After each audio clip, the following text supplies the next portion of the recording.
right, Lane One Talk Show. I'm your host, Philip Reed, and I have my co-host, Mark Weezar. How you doing, Mark? We doing good, Phil. It's a beautiful Friday night here in San Luis Obispo. How are you? Doing well, thanks. We have a special guest today, current CEO of the Marathon Project and former director and head coach of the Hoka Nas Elite professional running group out in Flagstaff, Arizona, and a U.S. Olympic Trials marathon participant himself back in 2004. Ben Rosario, welcome to the show. Thank you for having me, guys. I appreciate being on. This will be fun. You and I actually had some paths this winter, small degrees of separation in St. Louis, because you're from St. Louis, correct? That's right. Yeah, I know where you're going with this. Yeah. So I was in St. Louis this winter for the holidays, visiting my sister-in-law. She lives in St. Louis, and she tells me, "Hey, Phil, there's this guy that lives across the street from my house. His name's Tom, and he does big race management. Big River race management. Yeah. Big River race management." Yeah. And we go over there and meet him and his lovely wife, and meet some of their dogs, and we get talking, and he sees I'm wearing Hoka stuff, Hoka shoes, and he's like, "Hey, you know a guy named Ben Rosario?" And I'm like, "Yeah, I've met Ben. Our paths have crossed several times." And we get talking, and we have all these sort of common things. I think he timed the 2004 women's Olympic trials, something like that. Yes, because that was in St. Louis. Right. So just a small connection there. Lives like directly across the street from my sister-in-law in actually University City. So yeah, I got some good runs in around Forest Park there. So I've done many miles in Forest Park. Yeah, that man's name is Tom Eckelman. He's a St. Louis. He's the man in St. Louis and has been for a long time. So he used to direct the St. Louis Track Club, and he's been involved in so many races in St. Louis, and everybody knows him and his wife Gwen, and they're wonderful people. And yeah, my old business partner Matt Helbig, who owns Big River Race Management, Tom is a part owner as well. So Tom and Matt work together, and I've known Tom for a long time, and he's a great guy. Yeah, very, very welcoming, sharing stories about, the trials and races. He's done some pretty major races in his career. So that was a cool connection. Getting into the Marathon Project. I definitely want to learn more about this. This is the second time you did it. Last time you did it was 2020, right? That's right. And it was supposed to be a one-off, but now it's back, and it's going to be back every year. Yeah. Awesome. So looking back at the original Marathon Project, so this is, it was December 20th, 2020, right? Right. Around that time. So world had just shut down. Putting races on was damn near impossible at this point. But looking at the elite field that you assembled that year, I mean, not that many other people had a choice. You got heavy hitters out there. You got people breaking 210, which at the time, if you broke 210 in the marathon as an American at the time, it was like God tier at that point. Now we got some guys running 207, 208, but piecing together that field during times of uncertainty, like even looking all the way down the list, we got guys like CJ Albertson sitting at 10th place. Rory Linkletter is now 207 guy, who you coached at the time, I'm pretty sure, right there at 17th. And then on the women's field, you had Kira D'Amato before she was on that crazy run of breaking all those records. So with that original Marathon Project, talk to us a little bit about what it was like putting it together during much more hoops to jump through and assembling like these really good fields. Yeah, it was a whirlwind. It was a total whirlwind. We talked about it in the summer, Josh Cox and I. So Josh is a longtime agent in the running industry, has repped many of the top American distance runners, and he and I really wanted to give these athletes some options, some opportunities to compete. And we put on a little 5,000 meter track race in St. George, Utah together. And then I put some things on together with the Hoka NAZ Elite team. We did a few virtual things, and then we did a sort of an inter-squad race in California. And these are all on the track. And it was very easy to control things on the track. You brought just a very few people. You had some protocols. You took the tests, no fans, and it was fairly easy. But we knew that putting on a marathon would be much harder, but we also knew that it was very needed. I mean, in the US, there hadn't been a marathon since February and the Olympic trials in 2020. Yeah. So I'd say we started bantering back and forth in the summer about it. And then in September, I found the venue. And that was the big thing, is we had to find a venue that was controlled. And so we found this place called Wild Horse Pass Resort, which is private property in Chandler, Arizona. Beautiful facility, or beautiful venue, I should say. It's got a golf course. It's got a gorgeous 5-star Sheraton Grand Hotel. It's got this old Western town themed thing. It's got a casino, all these things. But it's private, right? And there's a beautiful 4-mile flat as a pancake loop. And so once I went down there and saw the loop and rode around on the golf cart, I called Josh. And by this time, Matt Helbig, my old business partner, he was going to time the race. And so we were kind of the three that were putting it on. And I called Josh and Matt. I said, this is the place. We've got it. That was September.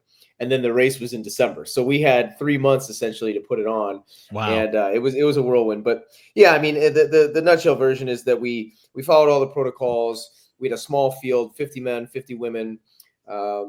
Everybody was there on campus, so it was very controlled. Everybody ate there at the hotel, et cetera. And so nobody went off campus.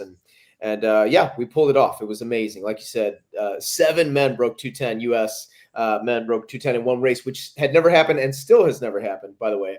13 of the top 15 men set PRs, 13 of the top 15 women set PRs. Sarah Hall ran 2:20, which was the second fastest American time ever. So we sort of proved that the race was really, really fast, or the course was really, really fast. And this idea of a loop criterium course could work beyond just the Olympic trials, which is kind of the only other time we see it in America.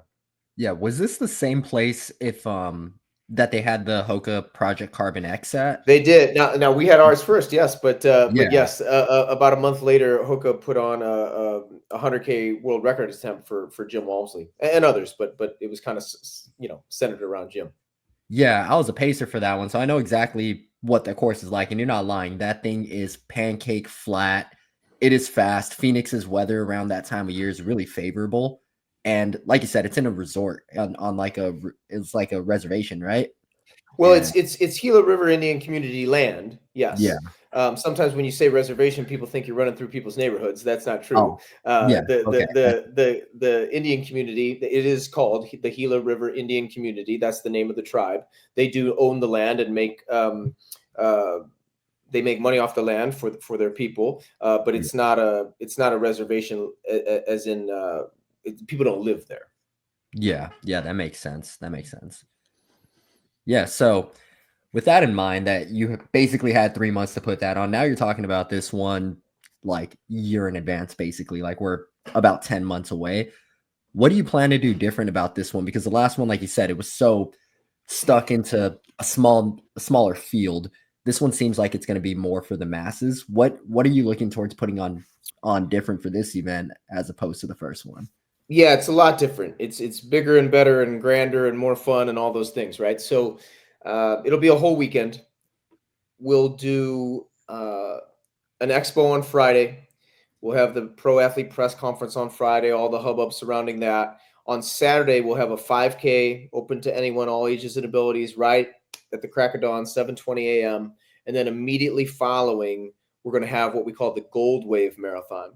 So this is for amateurs. This is not the pro race, but it's still controlled. We're going to have 1,000 people, 500 men, 500 women on that same criterium course, and we're going to treat them just like the pros. So they're getting the pro treatment, right? They're getting an indoor warm-up area, bathrooms. They can drop their stuff off right at the start. They don't have to get shuttled out to anywhere. The Sheraton Grand is walking distance from the start finish. We got a great room rate for everybody. Personal fluids, all the things that the pros get, these folks are going to get. So it's a total VIP experience like you're never going to get in any other race if you're at that level, and pace groups. So we're flying pacers in, we're putting them up, and we're talking about pace groups like 230, 240, 250. Those folks never get pace groups in marathons. So it's a really unique, And I mean that in the truest sense of the word. It is a completely unique marathon on Saturday, this Gold Wave Marathon. And then we'll have a party afterwards in the parking lot right next to the start finish. It's going to be awesome. And then Sunday is the culminating event of the weekend, which is the professional race, which this time will have 200 people, 100 men, 100 women, really fast fields, prize purse, the whole deal, broadcast live, all those things. And that's the weekend. Yeah, that's exciting. And going back to what you were saying about the people that are around that 230, 245 range. So I coach a decent amount of marathoners that are in that range.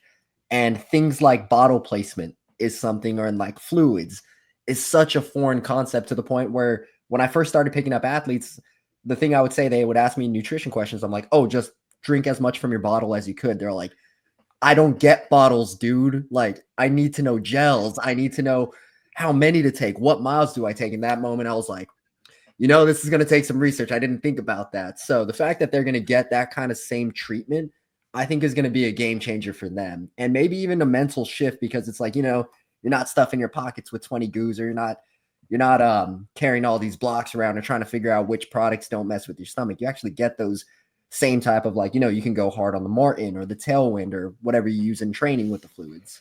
Well, you said it right there at the end. I mean, that's what's so unfortunate is, and I get it, if it's a 50,000 person race, you can't do it. I get it. I totally get it. But we're not trying to be that, right? So these folks train really hard. I mean, if you're a female and you're running 305, I mean, you're working really hard, right? And it's a bummer, because all throughout training, you're using your sports drink, you're using your gels, whatever that may be, right? Whatever works for you. And then on race day, you're stuck to whatever the race has. Well, that's not what we're doing, right? And we're so think about this. This is going to be the only amateur race in history that has offered this to its athletes, right? To its participants. This will be the largest, personal fluids program in marathoning history. The largest to this point was about 700 at Atlanta in the Olympic trials there. This will be 1,000 people all getting bottles. So we're going to have 2 different stations on the course. It's a loop. So we'll have 1A and 1B, right? So you'll get 1 bottle per 4.26 mile loop. It's, I'm trying to think of this off the top of my head. It's 125 total tables, 8 bottles per table. Wow. And we're going to pull it off. We're actually bringing in Sam Grotwald, who works with the New York City Marathon and works with the pro athletes there. And he's helped out at Olympic trials before. We have David Katz, who's measured and worked with many of the Olympic marathons over the last couple of decades. So we're bringing in an all-star cast to put this on for these folks, and we're going to do it right. How do you staff all those stations? Lots of volunteers. Lots of volunteers. Yeah, we've already, believe it or not, we've already started the volunteer recruitment process in Phoenix. We have a wonderful ownership group, myself and Josh and Matt, who I've already mentioned, and then a woman named Katie Sutton, who's the president of the Festival of Miles Foundation in St. Louis. So they put on the Hoka Festival of Miles meet, the all-star meet for the high schoolers in June. And she's part of our ownership group, and she's also our VP of Athlete Experience. And so she is in charge of volunteer recruitment, and she's doing a great job. Yeah, that's quite the undertaking. It sounds like you've assembled a really good team. You said 500 women, 500 men. How do you determine the cutoff? Meritocracy, descending order list. Nice. What we're doing is we opened up registration on December 18th, and we said the first wave of entries goes all the way till April 1st. And so anybody can sign up. Doesn't matter who you are, doesn't matter what your time is, you can sign up. If you are a male and you've run under 245, you're in automatically. If you're a female and you've run under 310, boom, you're in automatically. Because we need the majority of the people to be sort of in that range logistically, because it's a loop course.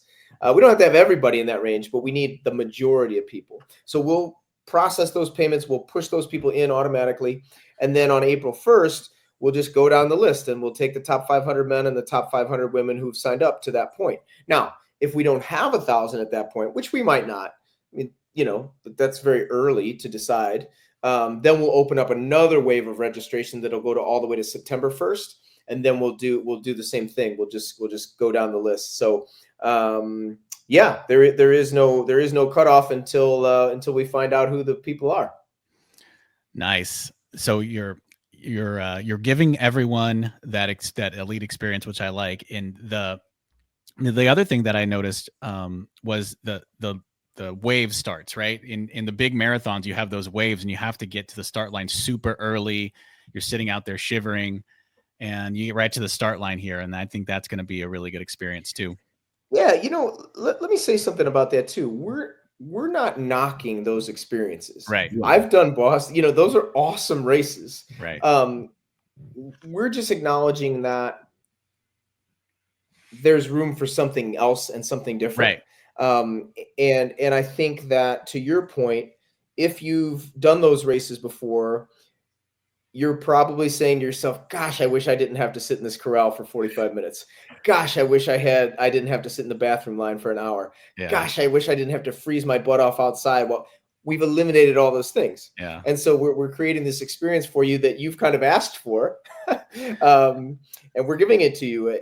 But you know what? You've earned it, right? You've earned it with those 5 a.m. runs before work, with the mile repeats in the dark, the long runs in the cold, all those things that you've done. You deserve this. You deserve this opportunity. And so that's what we're trying to do, is give people an opportunity to, our tagline is run as fast as possible. That's what we want to do. That's awesome. And what another thing I was reading about was the experience, the Marathon Project experience. Can you talk a little bit about that?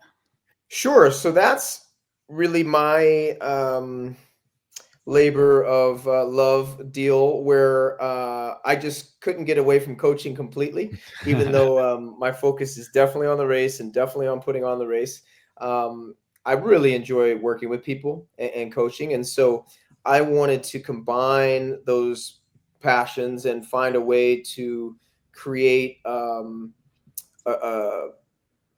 coaching program, but I didn't want it to be all year long. I didn't want it to be 100 people. I wanted sort of an intimate experience. And so the TMP experience is 15 people who are all doing the Marathon Project.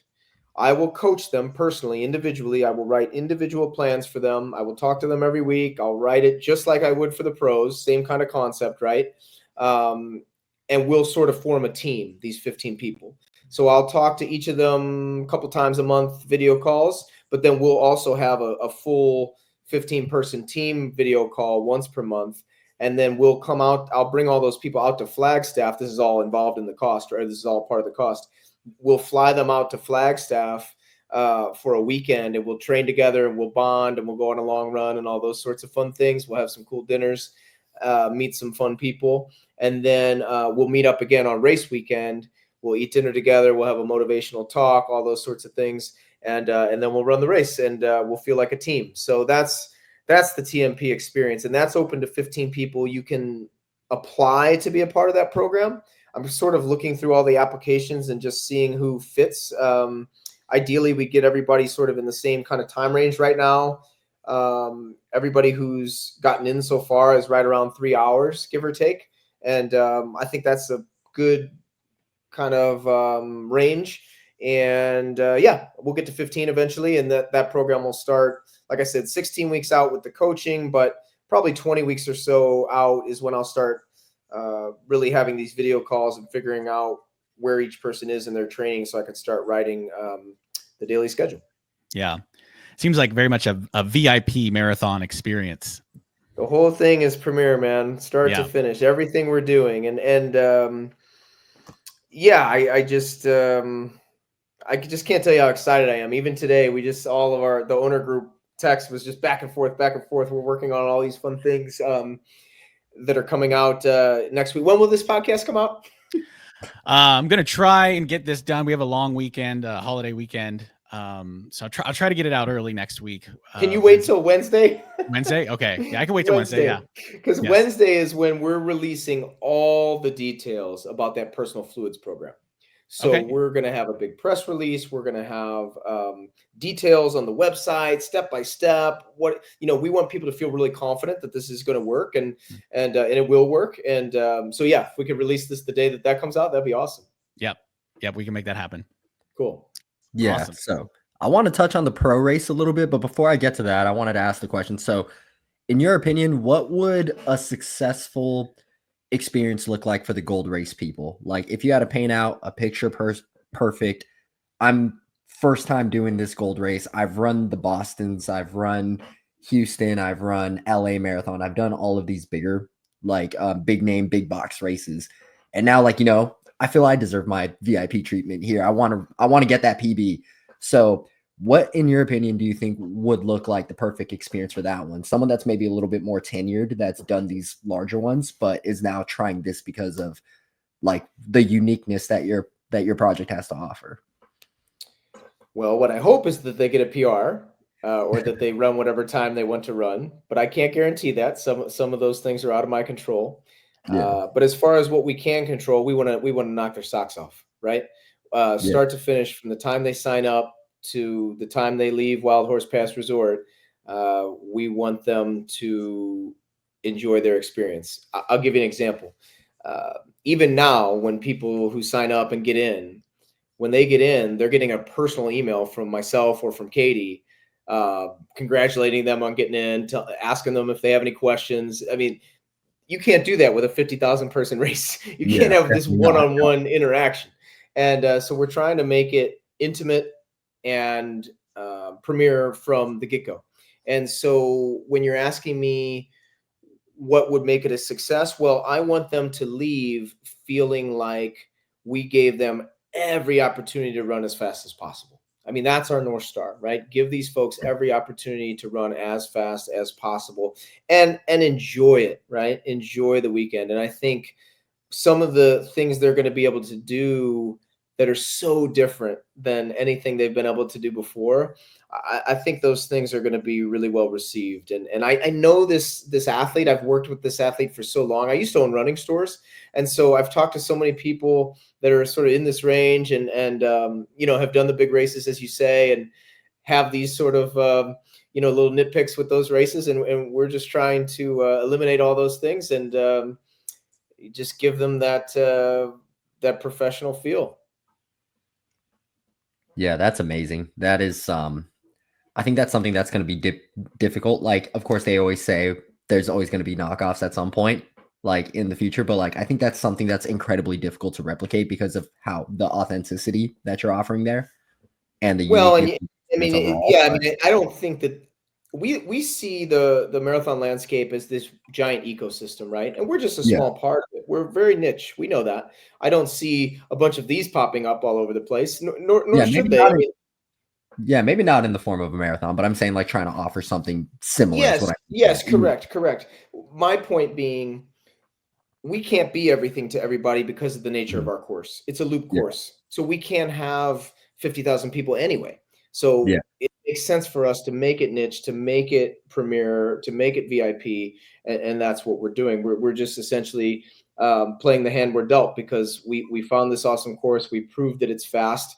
And now we want other people to get that opportunity that those 100 athletes had back in 2020. Yeah, that's exciting. So going on to the pro field, looking 100 men, 100 women, you already have experience with assembling these kind of fields.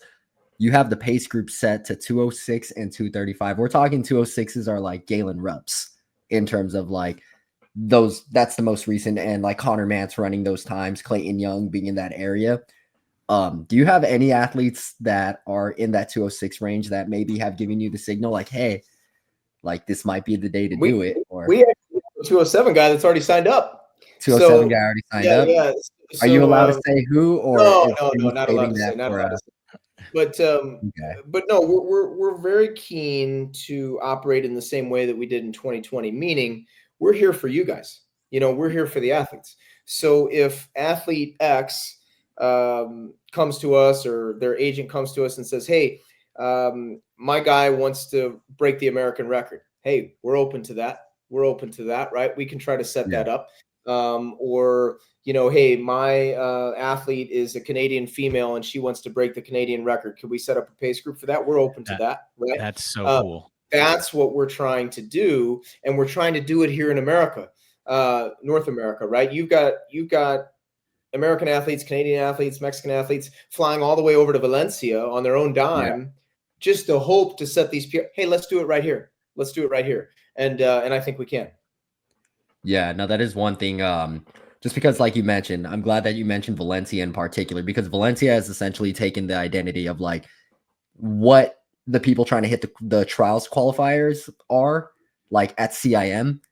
Like basically what CIM is for them, Valencia has become for like Americans or for basically anyone internationally to try to get those times and to have it to the point where, you know, we have a huge marathoning community in Flagstaff. We have it in Boulder.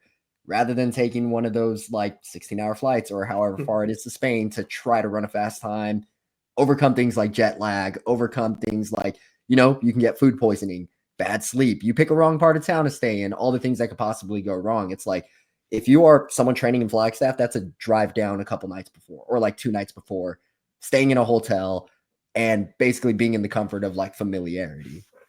Well, you guys are athletes. You get it, right? We're eliminating the variables. I'm sure you talk about that. I'm sure you talk about that with your coaches, with people you coach. Yeah. You try to eliminate the variables. You try to control the controllables. And that's what we're doing here. I mean, soup to nuts, that's what we're doing. Even to the point that the Sheraton Grand, which I've mentioned a couple times, they're our official host hotel. It's a beautiful hotel and it is walkable from the start finish. We'll shuttle you over there too if you want, but it is less than a half-mile walk over to the start finish. So we've tried to think of everything, and you're spot on to say that traveling over to the other side of the world to set a PR will seem, we hope, like a second option to our race, which you know, we hope.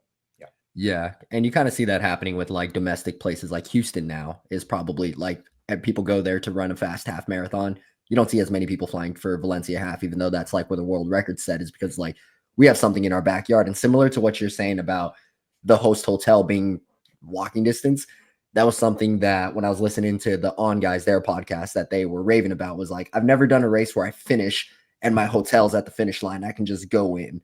Same thing with, 1 year, I believe you had your guys do it too when you were with Naz Elite, was San Jose half marathon, where you finish and you walk straight into the hotel, like right after the finish line, and they have like burritos, breakfast, stuff already in your rooms right upstairs.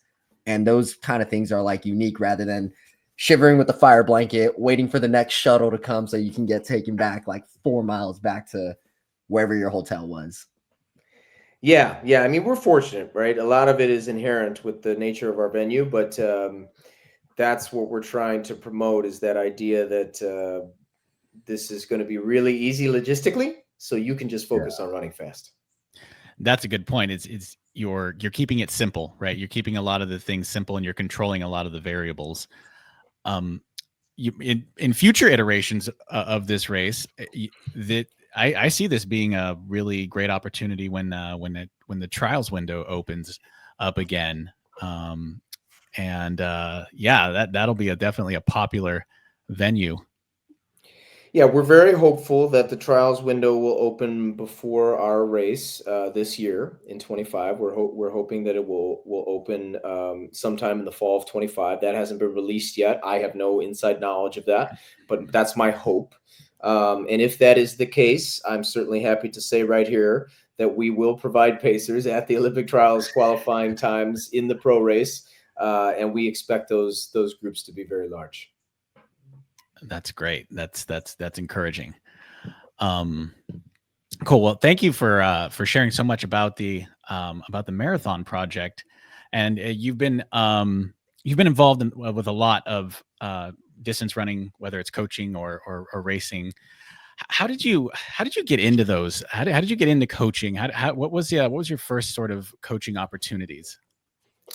Yeah, I mean, I've always coached in one way, shape, or form. Going all the way back to when I was even in college, I was kind of the guy on the team that rounded everybody up in the summer and got everybody together over Christmas break to do a few runs and a couple workouts. And when I got to Michigan, because I ran for the Hansons Brooks team for 2 years, and when I got up there, I did some middle school coaching. Because I just liked working with people always, and for whatever reason, people seem to respond to what I had to say, and usually run pretty well. So just kind of grew from there. And then when I moved back to St. Louis and started my running stores, I was coaching all kinds of people in St. Louis. I coached a youth team. I coached a couple years. I went and coached at my old high school. I coached adults of all ages and all abilities through our training team. And then I kind of coached most of the sub-elites in town. So we had a woman that made it to the semifinals of the 800 meters at the 2012 Olympic trials. We had people make the Olympic trials in the marathon, finish in the top 10 at Boston and Chicago, or top 11, I guess. So we had some good success with those folks. And then when I went to Flagstaff, I didn't go out there to coach. Some people think that, but that's not true. I just went out there for a change because I sold my half of the business. And but then I started coaching people again. So I just always found my way to coaching. And once I was having some success out there with a couple of guys, wouldn't you know it, the McMillan Elite Group dissolved, the Adidas McMillan Elite Group. And so there was some athletes like Steph Bruce and Ben Bruce and Scott Smith and Kellen Taylor and Amy Van Alstyne, and they didn't have a coach and they didn't have a group. And so we got together and formed Northern Arizona Elite. And my wife and I put all our time and energy into it. And we eventually got Hoka on as a sponsor. And I guess sort of the rest is history. But that was my path to eventually coaching there in Flagstaff. That's interesting. I didn't know that you were already in Flagstaff prior to the creation of the Northern Arizona group. Yeah, I moved out in 2012 and worked for Greg McMillan for a little while, doing some marketing for him. We're just friends. We know each other. Yeah. And then, I think it was the fall of 2013. I was coaching Matt Yano and Jordan Chipagama, and we were having some success. And Greg had let me know that his team was going to dissolve. And so it just kind of became a natural fit to do it. But I definitely treated it as a business, not just coaching. I mean, it's hard work, and you've got to build a brand around the team, and you've got to build a fan base and a community. And we did all those things. And I'm very proud of that time. Picking Hoka as the sponsor for this group that you formed, did you feel like that was a big risk at first, or was Hoka just willing to throw the farm at the time because they needed a pro group? Or did I think it was a risk? I'm trying to think back. We had 3 different brands looking at us, and we had pitched all 3 brands, and there was interest from all 3 brands. So we had some leverage, which was nice from a business standpoint.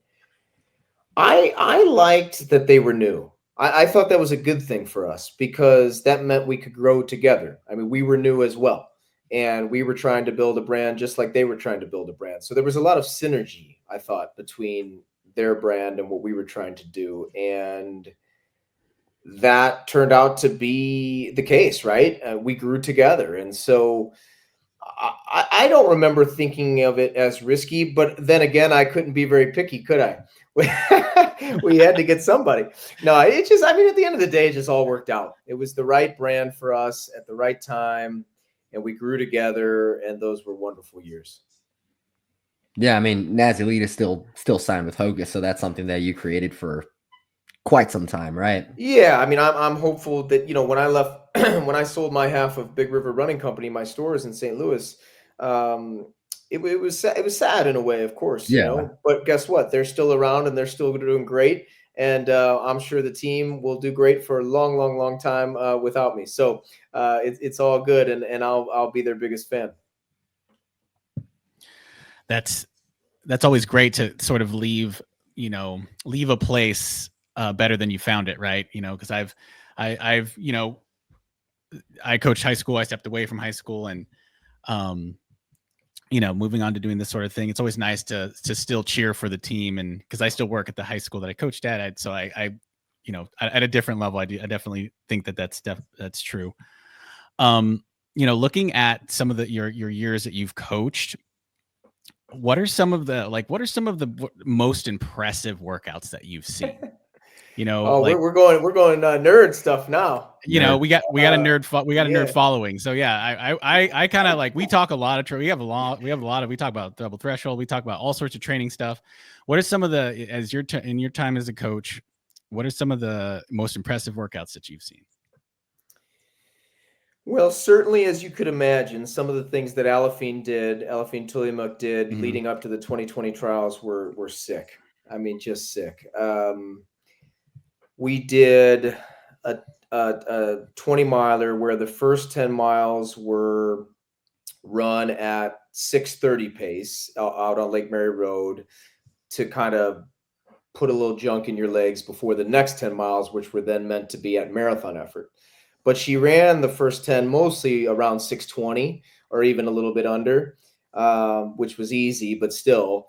And then the second 10, she was 5:30s from the get-go at 7,000 feet on a hilly road. Oh, wow. And then as she was coming, we went, I mean, in some ways you kind of almost have to know Flagstaff to understand how amazing this is. But for the second 10 mile, we went out and back on Lake Mary from what we call the 0 mile mark. So the last 4 miles were all net uphill. And I mean, some giant hills. And she was ripping off 5:20 pace for the last 4 miles of that run uphill after, those were the 17th, 18th, 19th, and 20th miles of her day, plus the warm up before that. So I remember when she finished that run, and she was full of run.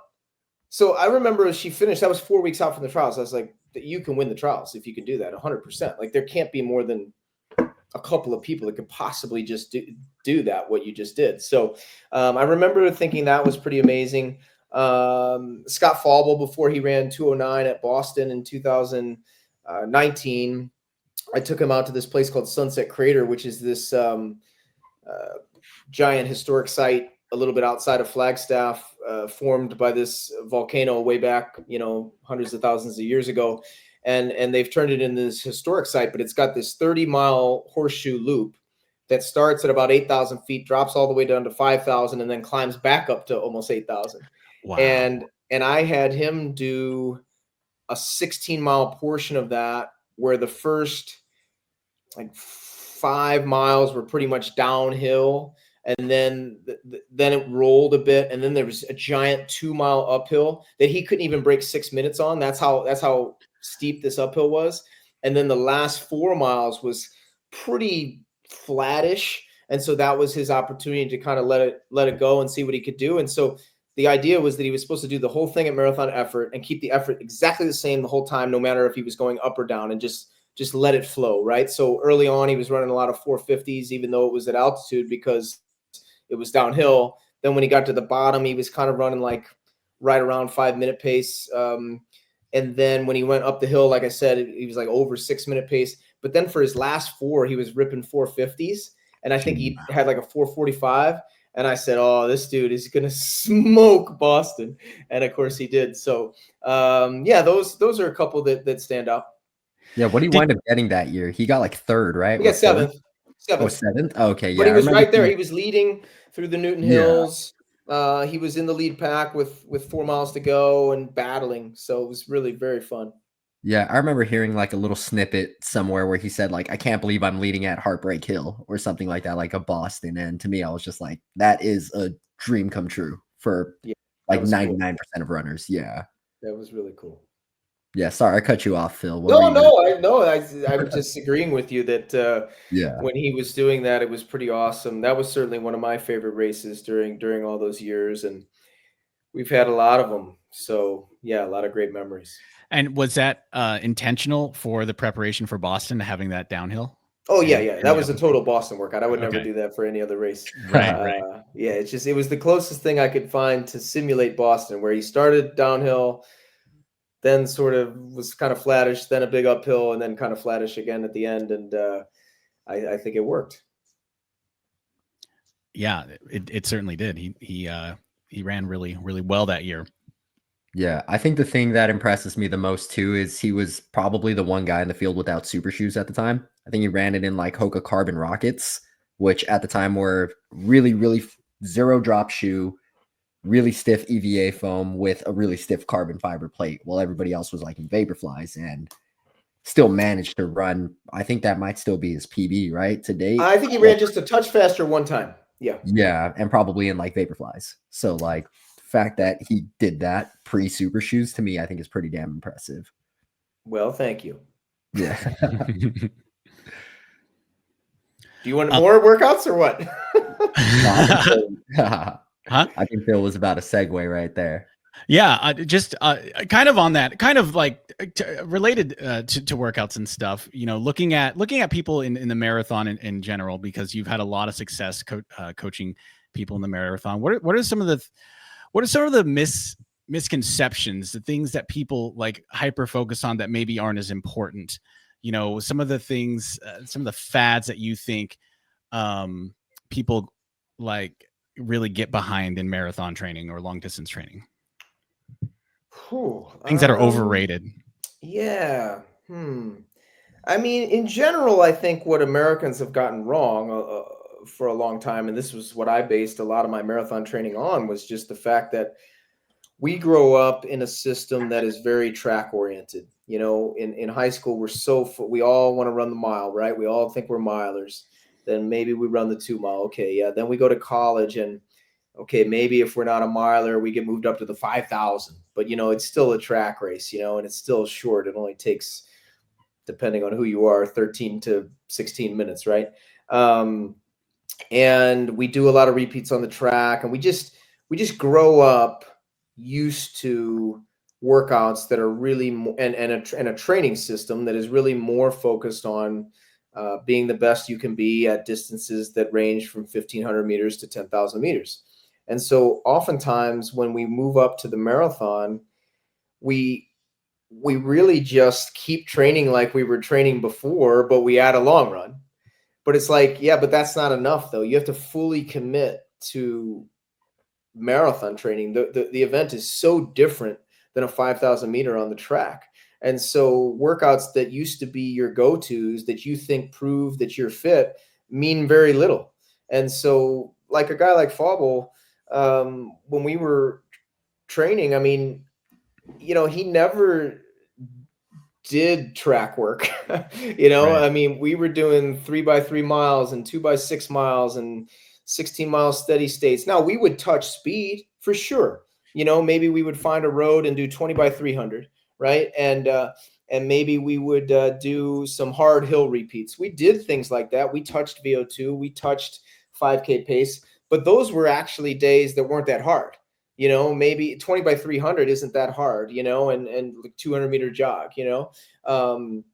But I just think that too many people can't get away from those staples. I'll give you another one. They want to do 5 times a mile really fast. It's like, well, that's not really, you'd be better served to do 12 miles slower. The Right. marathon's all about volume, right? And so I'm not saying again that you don't touch those other zones. You absolutely do, but you've really got to commit to the long grinding stuff that it takes to prepare for a marathon. And I think the biggest mistake people make is they're just not willing to get away from their traditional work. Yeah, no, I get that. So I'm a nerd once it comes to studying latest training fads, once it comes to studying, and especially with tools like Strava. Everybody's posting what they're doing. So the guys that I most recently was interested in looking at were like Connor Mance, guys like CJ Albertson, who are a little bit more have a screw loose in a sense of what they like to do. And looking at a lot of the stuff, so I fully dissected their Strava, put it in a spreadsheet, and kind of like study like what made Dang, Connor Mark. special. Yeah, I'm a nerd once it comes to this stuff, man. But like, what is Connor doing that's different than most other Americans? So I'll go to like other people and I see like, yeah, the staples, 4x2 mile, the 8x1 mile with 60-second recovery. What I noticed that like their program was really big on was consistent tempo. So like not uncommon for him to do a long run, close the last 5 miles at goal marathon pace. Or if not, they'll do goal marathon pace tempo runs, which, you know, the whole buzz right now is, you know, hitting within your lactate zones. But these guys are at altitude and they'll do like a 10-mile run at goal marathon pace. Even though in that moment, it might not be their actual marathon pace, they might be extending from their lactate zones. But I do think there's something that's going to be very valuable about running at the pace that you expect to be running during the race when you're fatigued, or like maybe 15 miles into a workout, like you kind of said with Elephine, was get crap in her legs for about 10 miles and then go compete, because that's going to be the closest thing to simulating that what it feels like between miles 18 and 20 when it sucks, but you have to stay positive and stuff like that. 100%. Yeah, that was my whole philosophy. And I think that the Japanese do it very well. I studied a lot of Japanese training and made friends with a guy named Katsuhiro, who gosh darn it, I'm saying his name wrong. Hanada, Coach Hanada, and I learned a lot from him, and I think they're amazed at how fast we run on the track, and we're amazed at how fast they run in the marathon. But I just think again, it's a commitment issue. They commit to what it takes to be great at the marathon, and sometimes at the expense of maybe some track times. Sure, of course. But you know what? Gosh darn it, you got to make some decisions in your life. You can't have it all. And if you want to be a great marathoner, you have to commit to that event. It doesn't mean you can't run fast at other distances. You certainly can, but you do have to commit to being a marathoner. I do believe that. Yeah. Who are some of the marathoners that are in the game right now that you personally like to watch compete? Oh, Mance, of course. I mean, he's fearless, love to watch Connor. Clayton Young as well, his teammate for sure. I do like watching CJ, who you mentioned. I like watching Sarah Hall, of course. She's a Marathon Project star.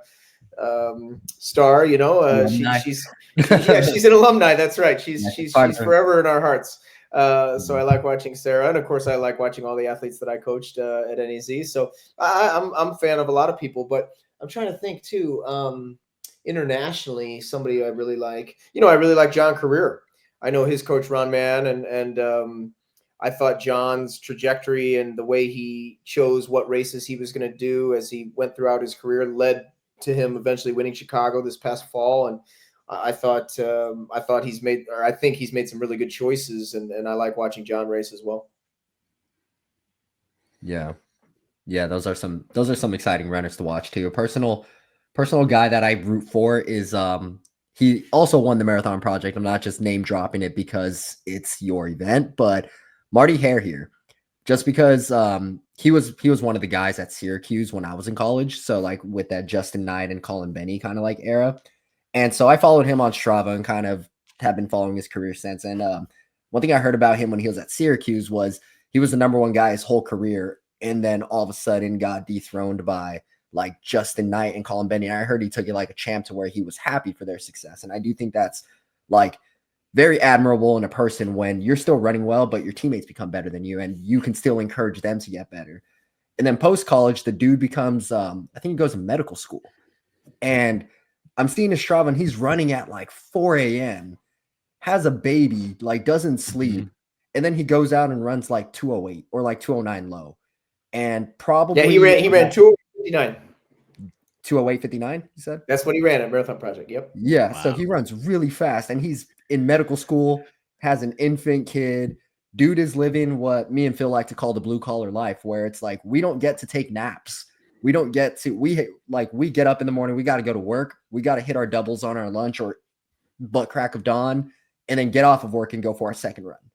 So seeing a guy have the kind of success that he has, and what breaks my heart about his trials run is that a bathroom break might have deterred him from making the team.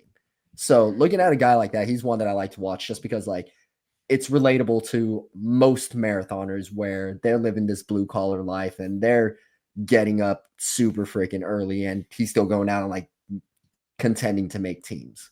So yeah, Marty's great. Marty's unbelievable. So I coached Marty for 1 year because he came to NAZ for 1 year, but he had deferred his medical school. And you can't, it only lasts 1 year, the deferment, or else you have to start over and take the test again and all these things. And he just came to me. He's like, I just can't do it. I've wanted to be a doctor my whole life. I have to go back to the East Coast and I got to go to school, and totally understood, and, I didn't know if he would really be able to pull it off during med school. Most people can't.